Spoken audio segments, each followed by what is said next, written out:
Hi, so thank you for coming today and accepting my invitation to talk about interviewing skills because this is something that people are very curious about. So, people on this channel are interested in achieving their career goals in Switzerland. So, maybe you can tell us a little bit about yourself. Sure. Well, thank you for inviting me. My name is Helen Von Dadelszen, and I'm the founder of Present Potential.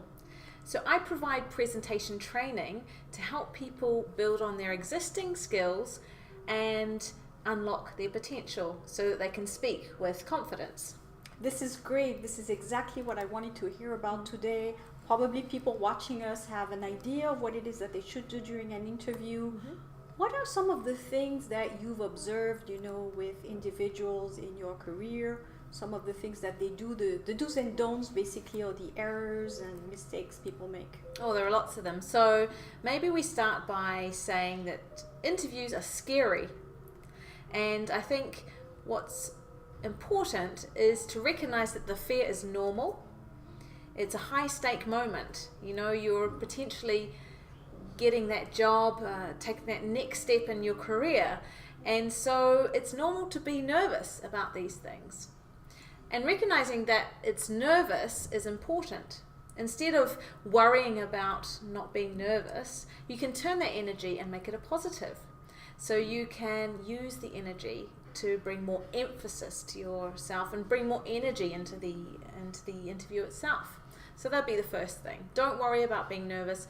It's normal. The interviewer expects you to be a bit nervous, but you can control those nerves in a good way.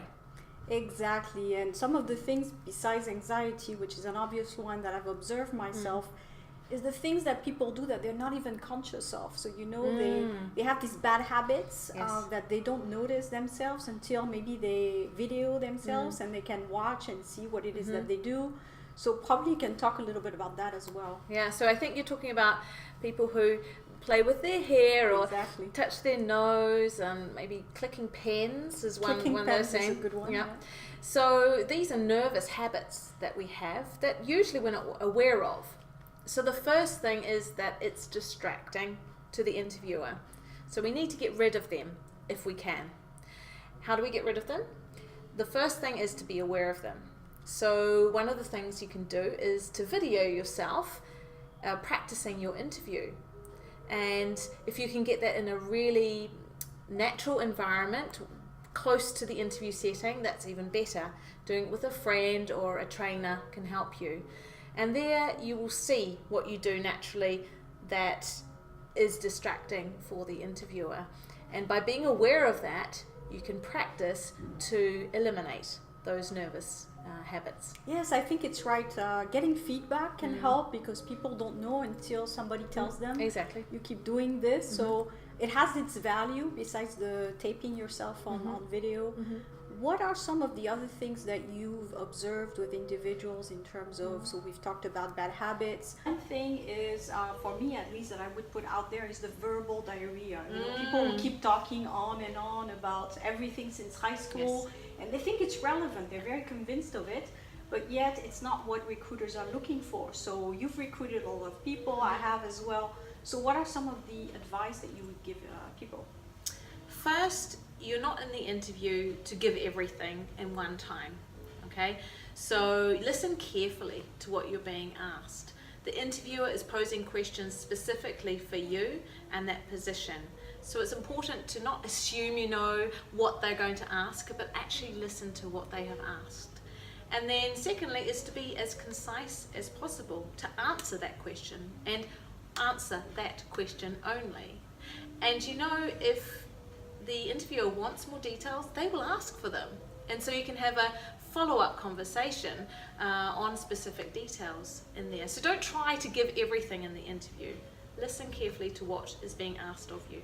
Yeah, and I always tell people as well, be careful with the person's, how they're looking at you, whether they're paying attention, because if they're looking elsewhere, or that gives you cues. So be careful with cues as well from the recruiter to see if they're still following you. Yeah, that absolutely. gives you an idea. Yeah, I think some people memorize the right answer, what they consider the right answer, and that's not necessarily a good thing because you need to hear or see what your audience, how they're responding. So if they're nodding and smiling and sort of taking notes, you can continue. But if they're, you know, sort of, I've had enough, you need to sense that and cut it short. So what would be some of the final tips or takeaways from our audience that you would give? So I think I've got two. The biggest two are to prepare. So that's the research that you do about the company, about the interviewers, about the team, about the position, and also a bit of self-reflection about what got you here and why you would be the best person for that. And maybe be ready with those typical questions, the answers to those. So tell me about yourself. What are your strengths, your weaknesses? Where do you want to be in 5 years' time? Why should we hire you? All of these are typical questions that in one way or another you are likely to have to answer. So prepare your answers, your thoughts and the answers there. And the second one I wanted to say was practice. Practice makes perfect, but we don't want to be perfect in the interview. There is no perfect interview, but the more we practice, the more confident we'll feel and the better responses we will give to the interview. And that's really important. So practice not having those nervous habits, as we were talking about having that answer ready for those typical questions. And that is already going to set people up very well for the interview. So prepare well and then practice. We will share some materials below this video so that people can download, obviously, to have these tips. And one thing I would like to close this interview with you is basically there's no right or wrong. So nothing such as failure, but only learning. So if you go to an interview and you do everything well, you're prepared, etc., and it doesn't happen, it just means that it wasn't meant to be. Basically, the company wasn't the right fit, and it's better for everybody. So I just want to give this last thought, because I think sometimes people put a lot of energy in training for the interview, and then when it doesn't happen, they feel that they've done something wrong when it's actually just wasn't the ideal fit. Yeah, I think that's right. When you go to an interview, you are also interviewing the company, and that's important to remember. You don't want any job, you want the job that's right for you.